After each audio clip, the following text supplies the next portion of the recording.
Jésus sembla aller à contre-courant des pratiques lors du sabbat. Quel message a-t-il voulu nous faire passer ?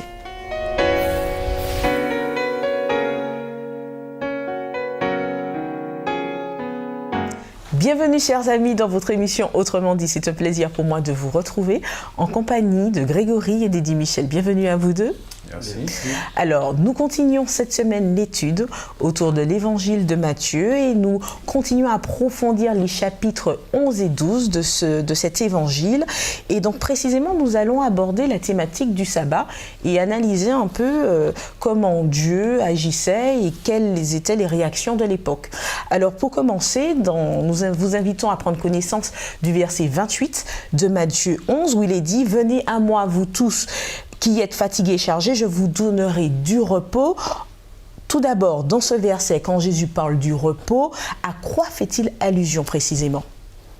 Alors, dans l'évangile de Matthieu, chapitre 11, verset 28, effectivement, on retrouve ces paroles que tu as citées. « Venez à moi, vous tous qui êtes fatigués et chargés, et moi je vous donnerai le repos. Prenez sur vous mon joug et laissez-vous instruire par moi, car je suis doux et humble de cœur, et vous trouverez le repos, car mon joug est bon et ma charge légère. » C'est vrai que moi j'ai essayé de me mettre dans le contexte. Lorsque Jésus, justement, alors qu'il parlait de Jean le Baptiste, il a parlé de cette ville, de ces villes-là dans lesquelles il prêchait le message du royaume et qui, pour beaucoup, eh bien, étaient indifférentes à ce message.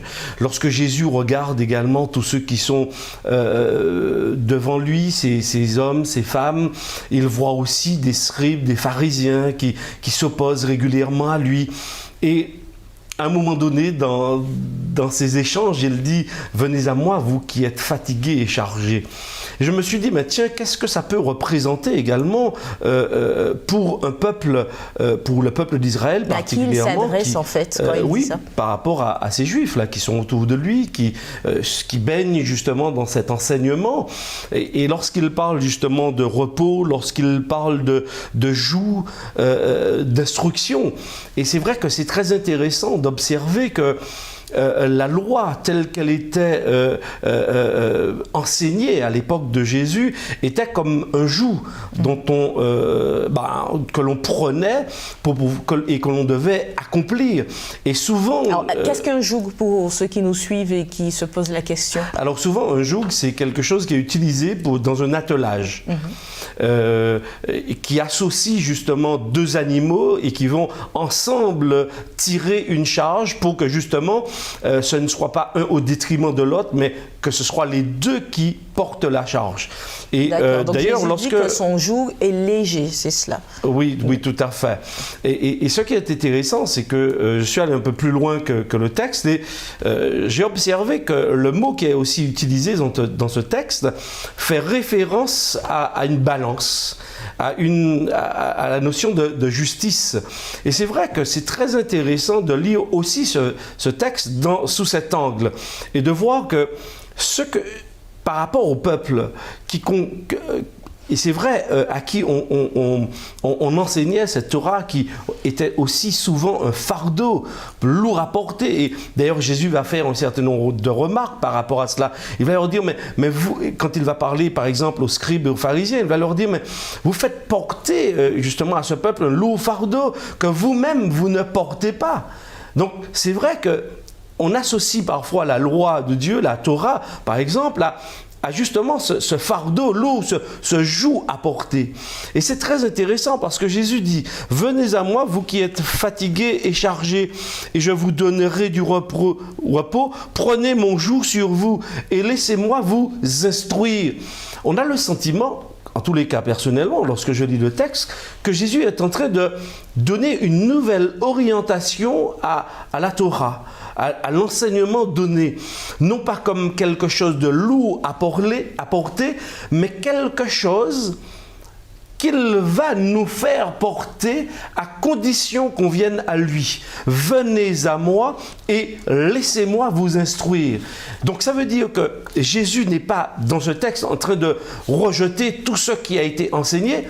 Au contraire, Jésus est en train de dire que tout ce qui a été enseigné, il peut lui donner une nouvelle orientation pour que cela devienne léger. Et moi, j'aime bien le texte parce que Jésus dit « Je suis doux et humble de cœur ». Ça veut dire que ce qu'il propose est exactement à l'inverse ou à l'opposé de tout ce qui était enseigné, de tout ce qui était pratiqué à son époque. Et lui, il est celui qui va nous donner le vrai repos. C'est en Jésus, venez à moi et je vous donnerai. Donc, on voit bien que c'est en Jésus, dans sa personne, en recevant son instruction, eh bien, que l'on trouve le véritable repos. Et si, par rapport à ce que j'ai dit précédemment, c'est en pratiquant sous l'égide de Jésus, à la lumière de Jésus, cette Torah, eh bien qu'on entre véritablement dans le repos parce qu'on peut l'appliquer avec équité, on peut l'appliquer avec justice. Et c'est en quelque part ce que Jésus est aussi en train de dire dans Matthieu chapitre 11 à partir du verset 28. Je voudrais quand même réagir parce que ce qu'il dit est très important, simplement aller dans la continuité. C'est une déclaration, à mon avis, quand même révolutionnaire et presque choquante. Parce qu'il dit, venez à moi, vous tous qui êtes fatigués et chargés, moi je vais vous donner du repos. Sortant de la bouche d'un jeune homme d'à peine 30 ans, pour ses contemporains, quelqu'un peut-être qu'on ne connaît pas forcément, qui n'a pas fait le cursus classique des écoles rabbiniques, puisqu'on parle de Torah, on parle de toutes ces choses-là, ça doit être surprenant pour ses contemporains d'entendre une telle déclaration. Mais l'identité de Jésus lui permettait et lui donnait cette légitimité pour pouvoir faire cette déclaration, de dire que effectivement moi je suis là devant vous, mais je suis le Messie. Parce que concrètement, quand il dit venez à moi, vous tous qui êtes fatigués et chargés, il ne rentre pas dans une catégorie de fardeau ou de souffrance. Il dit peu importe les soucis que vous avez, moi je suis capable de le faire. Et concrètement, il n'y a que Dieu qui puisse faire ça. Donc il était aussi en train de montrer, de décliner son identité, de dire que moi qui suis là avec vous, je suis ce Messie, je suis ce Christ-là qui apporte une délivrance. Parce qu'il y a cette notion de soulagement pour des personnes fatiguées par le poids de toutes sortes de choses de la vie. Mais je pense que ce qui ressort aussi dedans et qui est important et qui est notre problème premier, c'est le péché. Jésus, effectivement, par son action, par le sacrifice qu'il avait déjà consenti, même si qu'il n'était pas encore à la croix, disait déjà que ce que je vais faire pour vous va vous libérer d'un poids encore plus grand. C'est-à-dire ce péché qui nous pousse justement à vivre dans cette souffrance, à vivre dans ce contexte qui est désagréable. J'ai la puissance de pouvoir vous soulager de ça. Et je crois que cette identité qui ressort au travers de cette déclaration devrait nous aider encore aujourd'hui à pouvoir accepter que Jésus seul a la solution à nos problèmes. Jésus peut tout régler, que ça soit physique, que ça soit spirituel. Il nous dit venez. Donc c'est une invitation qui était pour eux, mais encore pour nous aujourd'hui, pour nous rappeler que finalement c'est pas un homme ou quelconque entité, mais Jésus qui a la solution. Et je pense que c'est important à garder à l'esprit. Alors c'est vrai que lors de la précédente étude, nous avons vu comment Jésus n'était pas reconnu en somme par les Juifs, et par rapport à ce que vous dites, il l'appelle, c'est un appel lancé pour venir, et il si on veut, il désalourdit entre guillemets la Torah, il allège tout cela, mais c'est vrai qu'à un moment, dans Matthieu 11, à partir du verset 20, il fait des reproches un peu à des villes, à Capernaum, à Chorazin, à Bethsaïda, et il les compare un peu à Sodome, Tyr, Sidon, pour dire qu'ils sont encore plus terribles que ces villes-là, parce que alors qu'il a œuvré, il a fait bon nombre de miracles, il fait cet appel, et pourtant rien n'y fait. Mais quelle est la particularité de cette ville pour que Jésus puisse s'exprimer de la sorte? Alors personnellement, j'ai fait un parallèle avec Matthieu chapitre 4 à partir du verset 12, lorsque Jésus va commencer son ministère. Effectivement, Matthieu va citer le prophète Ésaïe disant que il y a une lumière qui est apportée à cette partie justement nord d'Israël, et donc le salut en quelque part leur est offert. Et là, pendant que Jésus, justement, accomplit son ministère dans ce territoire, il se rend bien compte que les hommes, quand même, un certain nombre d'entre eux sont quand même assez rebelles. Ils sont quand même fermés par rapport à son enseignement, par rapport à ce salut. Et justement, celui dont on parle, c'est-à-dire que Jésus donne au salut une connotation extrêmement positive. C'est-à-dire ce salut est doux. Il est agréable à porter, il est léger. C'est vraiment l'opposé de tout ce qui était enseigné et fait à l'époque de Jésus. Et donc, on voit que, en fait, lorsqu'on lit la Torah, l'Ancien Testament, on découvre quoi? Eh bien, que Dieu nous demande un fonctionnement éthique dans nos relations. C'est-à-dire de veiller à la veuve, de veiller à l'orphelin, de veiller aux plus faibles, de veiller à l'étranger, etc. Et je crois que c'est justement en pratiquant cette religion de Jésus que ce fardeau, qu'on trouve véritablement le repos. Et donc, malheureusement, alors qu'il apporte ce salut à toutes ces personnes, il dit, mais si peut-être Sodome, Gomorrhe, ceux qui vivaient dans ces situations avaient reçu le message que vous recevez aujourd'hui, peut-être qu'elles auraient changé de direction. Donc, Jésus est en train de leur dire, mais vous ne vous rendez pas compte de l'opportunité que vous avez d'accueillir, de vivre avec le Messie, le Sauveur. Et c'est un peu d'ailleurs ce qu'il dit précédemment, lorsqu'il va utiliser un peu cette parabole, avec, lorsqu'il dit les chanteurs de flûte, par exemple, au chapitre 11, à partir du verset 18, il va parler des chanteurs de flûte qui sont venus pour faire danser, et les gens n'ont pas dansé. Et celui qui est venu pour pleurer, non, les gens voulaient. Donc il y a une opposition ici, parce qu'effectivement Jean-Baptiste a invité les gens à la repentance, Jésus lui offre le salut gratuitement et la joie du salut, mais de l'autre côté, on n'accueille pas facilement ce message. Donc, bien évidemment, on comprend que là, effectivement, Jésus leur adresse des reproches, mais en quelque part, pour qu'elles se réveillent, qu'elles prennent conscience et que, finalement, le changement attendu eh bien, se vérifie et s'accomplisse. Alors, est-ce qu'il y a un lien justement entre ce repos, d'ailleurs que vous avez bien expliqué, hein, et en parallèle avec le joug léger qui est en lien avec la Torah, est-ce qu'il y a un lien entre cela et le sabbat? Est-ce qu'on peut faire un lien? C'est vrai que le sabbat, au départ, il est décrit comme étant ce jour où Dieu s'est reposé de ses œuvres.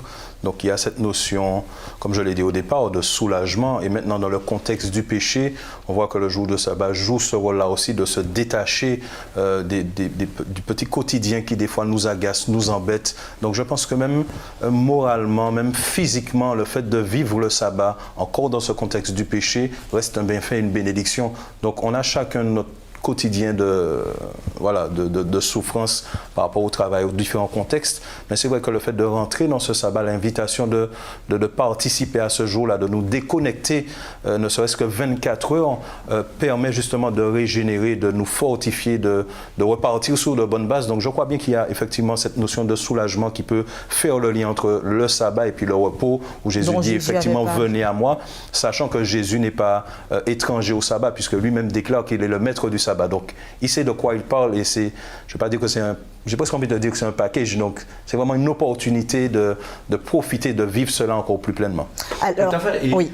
Permets-moi juste, même dans la structure utilisée par Matthieu, le chapitre 11 se termine justement par cet appel. Venez à moi, le vrai repos se trouve désormais en la personne de Jésus. Et ensuite, au chapitre 12, les deux épisodes qui nous sont racontés, ce sont deux épisodes qui sont liés justement au repos du sabbat. Et donc c'est une parfaite, je dirais même dans la structure du texte, une parfaite introduction. Parce que le sabbat, le repos du sabbat un jour donné, ne peut, de mon point de vue, ne peut se vivre qu'au travers justement du repos que l'on trouve dans l'accomplissement de l'enseignement de Jésus, en Jésus et avec Jésus. Sinon, tout le reste perd de son sens. Tout le reste ne peut être que pure tradition, ne peut qu'être que pur formalisme. Le repos doit d'abord se trouver dans les faits et gestes quotidiens lorsqu'on prend soin des uns et des autres. Et alors, oui, ce jour dont a parlé Grégory, ce 7e dont il est question dans la Bible et qui traverse justement l'Ancien comme le Nouveau Testament, eh bien, on entre véritablement dans un repos parce qu'on est déjà dans un vécu quotidien, dans la pratique je dirais horizontale, mais aussi verticale, eh bien, de ce que Dieu attend de nous. Alors justement, tu fais le lien avec le chapitre 12 où on voit un peu comment Jésus se comporte le jour du sabbat ainsi que ses disciples. On voit l'épisode où il est avec ses disciples dans un champ et ses disciples ont faim et ils se servent un peu dans le champ de la personne et ils prennent donc des épis de blé, ou encore on voit Jésus venant dans la synagogue et voyant un homme avec la main sèche et guérit justement cet homme. Alors, comment interpréter le comportement de Jésus le jour du sabbat? Et je vais même plus loin, de Jésus et de ses disciples le jour du sabbat. Je pense qu'au travers de cette manière de faire, que ce soit pour les guérisons qu'il a pu opérer, les miracles, ou même le fait qu'il permette à ses disciples de se nourrir alors qu'ils avaient faim, ce qui est un besoin vital, je pense que Jésus est en train simplement de donner l'exemple, de montrer le vrai modèle et la vraie signification du sabbat. Malheureusement, dans le contexte de cette époque-là, au travers des 10 commandements, les scribes et les pharisiens avaient ajouté plus d'une centaine de lois qui finalement, dénaturaient la vraie valeur ou la vraie signification du sabbat. Alors que c'était, et dit Michel a bien dit, une belle introduction pour dire que voilà, ce jour-là, c'est un jour de repos, c'est un jour de soulagement. Ça devrait être le meilleur de la semaine d'ailleurs, j'ai envie de dire, ça devenait le pire. Donc c'est le jour où on avait l'impression d'être le plus oppressé, on avait l'impression d'avoir l'opportunité ou l'occasion de faire le moins de choses, même à se retrouver à prendre son lit, à marcher avec et être en porte-à-faux. Donc je pense que Jésus donnait vraiment la signification et il a donné cette légitimité en disant que vous observez le sabbat ainsi, mais vous ne pouvez pas mieux l'observer que celui qui l'a créé, parce que moi je suis maître du sabbat. Donc il donnait déjà un petit peu, le là, et disait voilà, voici comment il faut faire. Ce n'est pas un jour de privation, au contraire c'est un jour où on peut faire de bonnes choses, où on peut aider, où on peut le vivre pleinement et profiter justement de ces opportunités-là ou de ce jour de congé, j'ai envie de dire, pour faire du bien encore plus autour de nous. Alors je rebondis par rapport à ce que tu nous dis et mets tes propos en relation avec Matthieu 12, verset 12, où il nous dit, Jésus, il est donc permis de faire du bien les jours du sabbat. Est-ce que cela signifie que, ma foi, tout est permis le jour du sabbat dans la mesure où les mobiles derrière sont louables. Voilà, on peut se donner à cœur joie. Je reprends un peu ce que j'ai dit précédemment. Pour moi, vivre avec Jésus, c'est une continuité. C'est une continuité et dans l'apprentissage de la volonté de Dieu. La volonté de Dieu, elle s'exerce pour moi, c'est-à-dire je comprends le projet de Dieu pour moi, mais je comprends aussi le projet de Dieu pour l'autre. Et dans cette dynamique, en fait, si je puis me permettre, il n'y a pas d'interdit. Sinon que de faire du bien à ceux qui sont autour de nous. Donc, tout est autorisé, je dirais, le jour du sabbat. Et par excellence, parce qu'on n'attendra pas particulièrement ce jour-là pour faire le bien, mais par excellence, on lui donne encore plus de valeur quand, par exemple, on rencontre quelqu'un qui est dans le dénuement et on lui apporte justement un secours et on n'attend pas un autre jour pour le faire. Alors, Eddie Michel, je souhaite juste titiller un peu. Est-ce que cela signifie que je peux aider mon patron qui a besoin d'aide ce jour-là en particulier, ou encore je peux bien sûr aider le pâtissier du coin à faire son chiffre d'affaires et donc acheter ce dont j'ai besoin? Est-ce qu'il y a une limite en soi ou pas du tout? Il n'y a pas de limite. Il y a une relation avec Jésus. Maintenant, mes propos, je sais, peuvent être déformés, mais c'est un risque. Je crois que chaque individu est placé dans sa relation avec Dieu et il a à répondre pour lui-même. Je crois que chacun, et Grégory en a parlé précédemment, on parlait des écailles qui doivent tomber de nos yeux, nous sommes dans une marche, dans une progression avec Dieu. Et l'étudiant de la Bible doit rester ouvert à Dieu. Il y a des erreurs que je peux commettre et que je commettrai encore. Il y a certaines que j'ai commises dans le passé. J'espère que je ne vais pas commettre les mêmes demain ni aujourd'hui. Mais il y a des situations où je peux donner un coup de main à mon patron si je lui explique ce que je fais avec lui ce jour-là ponctuellement. Mais je ne prendrai pas, ça c'est mon point de vue, je ne prendrai pas l'habitude de le faire. Par exemple, nous sommes dans un territoire où il y a des cyclones, où il y a des mauvais temps. Il y a un mauvais temps qui passe un vendredi soir. Pourquoi je n'irai pas aider mon patron le samedi? Personnellement, je ne vois pas de difficulté. Je suis au contraire en train de dire à mon patron que ma religion a un sens. Elle a un sens et elle ouvre mes yeux sur les besoins de ceux qui sont autour de moi, y compris de ses besoins. Maintenant, sur d'autres trucs, aspects, calendrier, etc., on pourrait aussi trouver des arrangements pour que je sois libéré le 7e jour, pour que je puisse effectivement avoir des moments de méditation, pour rencontrer mes frères et sœurs, mes amis qui partagent la foi avec moi, qui ont la même foi que moi. Mais je crois que lorsqu'il y a mauvais temps, parfois on prend son coutelas et on va aider le voisin. On ne sort pas du cadre du sabbat. On lui donne au contraire son plein sens. Et pour moi, ce serait aller à l'encontre du sabbat si justement il y a toutes ces personnes qui sont autour de moi et je reste chez moi fermé et je ne regarde pas les autres. Ça, c'est pour moi peut-être être comme ceux qui critiquaient Jésus et qui l'épiaient pour voir à quel moment, justement, ils sortiraient de leur propre commandement concernant le sabbat et pas être attentifs, justement, aux besoins des autres. Et par exemple, ici, dans Matthieu 12, Jésus est attentif aux besoins de ses disciples. On voit bien que ils ont faim. Jésus ne leur dit pas, vous savez qu'il est interdit. Non, Jésus leur permet de répondre à cette faim. Mais est-ce qu'il y a un peu un décalage avec l'Ancien Testament où on voyait un Dieu qui n'hésitait pas à foudroyer ou autre les personnes qui n'auraient pas observé ce jour, et à côté on voit Jésus qui vient et qui semble adoucir un peu les angles, assouplir un peu le sabbat. Sur quel pied danser du coup? Je pense qu'on ne pourra pas prendre tous les cas de figure donc tu en as cité qui sont très intéressants, qui peut effectivement citer comme ça peuvent porter à confusion, mais je pense que Eddie Michel a bien répondu. Je pense qu'au-delà de ce qu'on peut penser du sabbat, il faut garder à l'esprit, puisque nous ne sommes pas à l'initiative de ce sabbat, c'est celui qui l'a créé qui peut seul dire comment il fonctionne, entre guillemets. Sachant que le sabbat, comme le mariage a été institué depuis la création, Dieu donne aussi le fonctionnement. Le sabbat, au-delà du jour, bien qu'il y ait un jour spécifique, on parle du 7e jour, c'est aussi un état d'esprit, c'est aussi une atmosphère. Et Dieu dit, voilà, pendant la semaine, pendant les 6 jours, fais tout ce dont tu as besoin. Mais ce jour-là, il est particulier parce qu'il m'appartient. Et il permet une connexion particulière entre toi et moi. Et il dit dans le commandement, le 4e commandement, donc dans Exode 20 au verset 8, de sanctifier ce jour. Donc toutes les actions qu'on peut mener ce jour doivent pouvoir le sanctifier. Maintenant, c'est à nous, au travers de la lumière de la Bible, sanctifier ce jour? De le mettre à part, de faire que ce jour-là reste un jour spécial, un jour qui appartient à Dieu. Même si qu'il dit « je vous permets de faire le bien », il le dit bien dans un contexte particulier parce que, comme je l'ai dit au départ, le sabbat avait été dénaturé dans ce qu'il représentait. Maintenant, il dit « au lieu de penser qu'en faisant le bien, tu fais du mal », où tu dénatures, où tu transgresses le sabbat, il te dit que non, au contraire, tu peux faire le bien.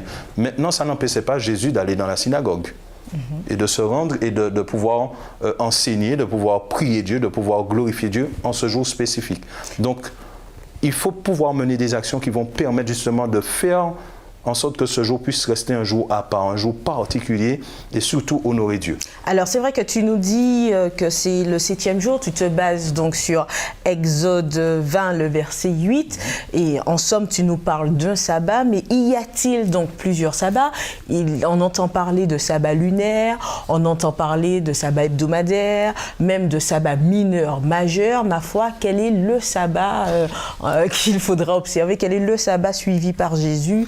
Quel comportement avoir? Alors bien évidemment, lorsque nous lisons l'Ancien Testament particulièrement, et même le Nouveau d'ailleurs, ce mot signifie chômer.